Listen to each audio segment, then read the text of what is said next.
खुदा कह रहा है कि मेरे नबी के घर में दाखिल नहीं होना। आज किसी मौलवी से जाके पूछो कि नबी की कब्र कहाँ है, फरमाते नबी के घर में। तो जो खुदा नबी के घर में दाखिल नहीं होने देता, दफनाने की इजाजत किसने दी थी? किसने दी थी इजाजत?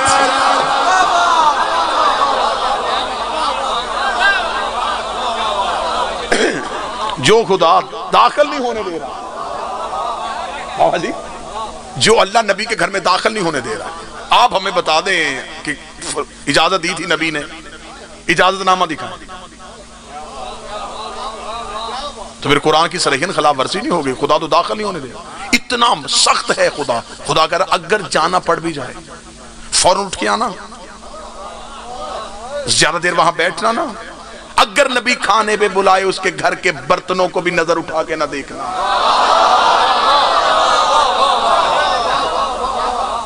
इतना मोहतात है अल्लाह नबी के घर के अंदर।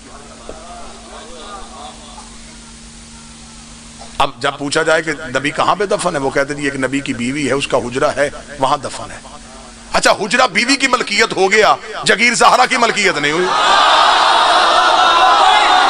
कहां लेके जाए फिर इन हकायक को? आपने नहीं सुने तो फिर कौन कौम सुनेगी?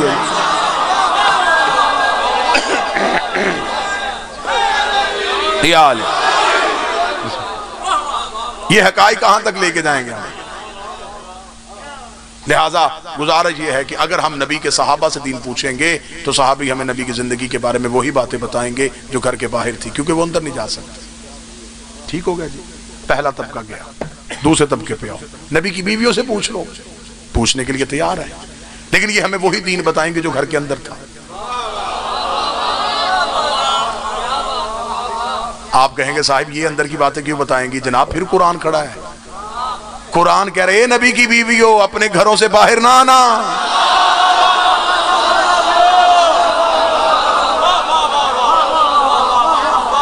कुरान क्या है?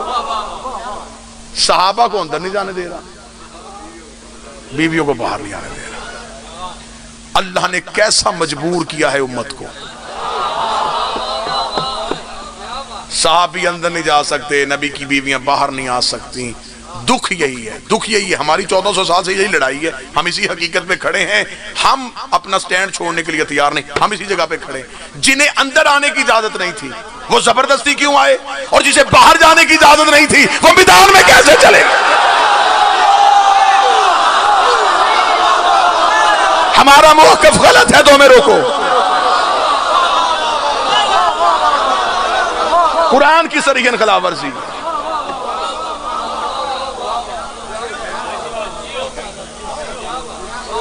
हकायक हम नहीं पढ़ेंगे तो कौन पढ़ेगा? जंतर मंतर तो मुझे नहीं आता कि मैं आपको सिर्फ ये कहूं। हकायक पहुंचे ना, हकायक पहुंचे, नस्लों तक गुफ्तगू जाए, हकीकत पहुंचे, हक पढ़ें। हमें पाकिस्तान के आईन ने इजाजत दी है कि हम अपनी चार दीवारी के अंदर अपना अकीदा तो पढ़ सकते हैं। आप अपने बच्चों के लिए ट्यूटर हायर करते हैं, क्यों करते हैं? कि वो हमारे बच्चे को इल्म सिखाए।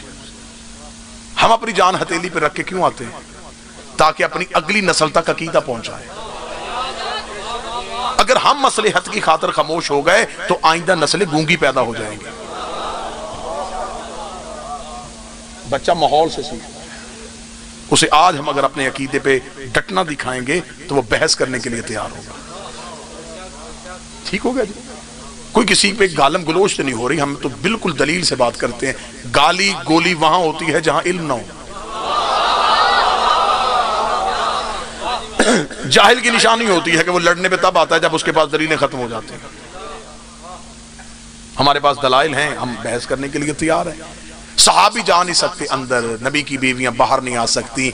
घर में बैठ के बात करनी है तो मोहब्बत से कर लेते हैं, किसी अदालत में जाना है तो बहस कर लेते हैं, मुनाजरा करना है तो हम मुनाजरा करने के लिए तैयार हैं। अल्लाह की अदालत में जा तक हर एक अदालत में हम मनवाने के लिए तैयार हैं कि हम दीन सहाबा से इसलिए नहीं ले रहे कि सहाबी घर के अंदर नहीं जा सकते, बीवियां घर के बाहर नहीं आ रही। मजबूरी हमारी अहले बैत इसलिए बन गए हैं कि नबी घर में होते थे, ये गोद में होते थे, नबी मस्जिद में होते थे, ये पुष्ट पे होते थे, नबी बाजार में होते थे, ये कांटों पे होते थे।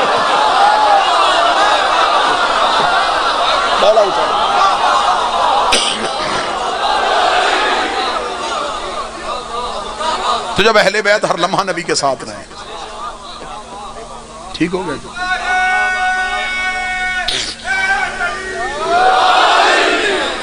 मौजू का तसलसल बेहतर, तो आगे चले जी। तसलसल अगर आपको पसंद आ रहा तो आगे चलते हैं। दूसरी मेरी मजबूरी, मेरे 2, 4, 6, 8 अहले सुन्नत अगर भाई मजलिस में बैठे हैं या इस वीडियो के जरिए किसी अहले सुन्नत भाई तक पैगाम पहुंचे, तो मैं हक आपके सामने ये पढ़ने लगा हूं कि साहिब हम सहाबा से दीन कैसे लें। पहली बात ये कि सहाबी तहकीक की मंजिल पे है, सहाबी मासूम नहीं है, वो गैर मासूम है। मैंने अभी कहा कि जैसे हम भूल जाते हैं उनकी बात में भी गुंजाइश हो सकती है। दूसरी बात यह है कि मजलिस जो है वो शुरू हो गई 8:30 बजे 9 बजे जी। मुझसे पहले जो जाकिर साहब पढ़े मैंने उन्हें नहीं सुना। इशारा समझने वाला बंदा खतीब को इतना अच्छा लगता है ना, बड़ा अच्छा होता है वो बंदा जो इशारा समझ जाए और वजाहत की जरूरत ही महसूस हुई। मैं गैर हाजिर था, मुझे नहीं पता। अक्सर ये दोस्त अहबाब जो हैं वो मजलिस में मेरे साथ पंडाल में आए, उन्हें भी नहीं पता कि मुझसे पहले क्या पढ़ा गया। चले मैंने ही जब गुफ्तगू शुरू की तो बहुत से ऐसे अफराद थे जो मेरी मजलिस के दौरान आए, ठीक है। डॉक्टर इश्तियाक साहब को मैंने गुजरते देखा, वो मेरी मजलिस के दौरान आए, बल्कि मैं उनको 2 दिन से ढूंढ रहा हूँ, मेरी तबीयत खराब है और मुझे मिल नहीं रहे। आज मुझे नजर आ गया, मुझे मजलिस के बाद मिले जरूर वो, ठीक है जी। अब मैं गुजारिश ये करूं कि जो बंदा मजलिस में मौजूद नहीं था उसे क्या पता कि मैंने पहले 10 मिनट क्या पढ़ा।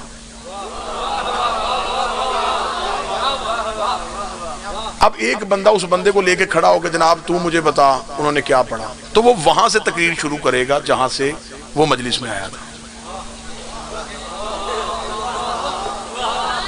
बात पहुंच गई है। जो बंदे अभी तक चादरों की ओट में हैं तो उनके लिए जुमला कह दूं, हम सहाबा से दीन कैसे पूछें, कोई 40 साल के बाद मुसलमान हुआ। ये सुन के बोलना था आपने, इतनी देर से मैं इशारा दे रहा था। कुछ 40 साल के बाद 40 साल के बाद आया, 35 साल के बाद आया, 50 साल के बाद आया, तो वो हमें दीन कहां से शुरू करेगा? जहां से वो आया। पिछला दीन हम किससे लें?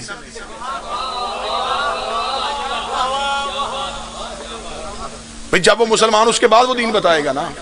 उससे पहले जितनी हदीसें थी, जितने अल्लाह के हुक्म आए थे, उनकी तशरीह कौन करेगा? अब यहां हाथ रख के पूछ रहे तो यहां हाथ रख ले, पूछ ले, मिन्नत करके पूछ रहे तो मिन्नत करके पूछ ले। जवाब हमारा यही है, हम दीन अहले बैत से इसलिए लेते हैं, हम अली से बाद रसूल दीन इसलिए लेते हैं कि अली ने आंख खोली तो नबी की गोद थी, नबी ने आंख बंद की तो अली की गोद थी।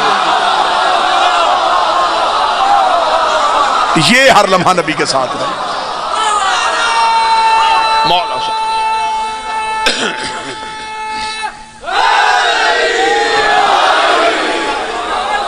ये हर लम्हा नबी के साथ। बल्कि अमीर अल मोमिनीन का नहजुल बलागा में जो खुतबा है वो खुतबा सोने की कलम से लिखने वाला है। मौला फरमाते हैं कि मैं बचपन में नबी के पीछे ऐसे चलता था, हाय हाय, जैसे ऊंटनी का बच्चा अपनी मां के पीछे चलता। हाय हाय हाय हाय। मैंने इतना नबी के मैं साथ रहा हूं, इतना नबी के साथ रहा हूं कि आप क्यों मौला अमीर अल मोमिनीन ने ऊंटनी की मिसाल दी? ये नहीं कि अरब में ये जानवर था तो इसलिए ऊंटनी की मिसाल दी, नहीं। हर जानवर की औलाद में ये चीज है कि अगर वो मां के पीछे चले, मसलन भेड़ का बच्चा मां के पीछे चल रहा है तो वो खेत में जा सकता है।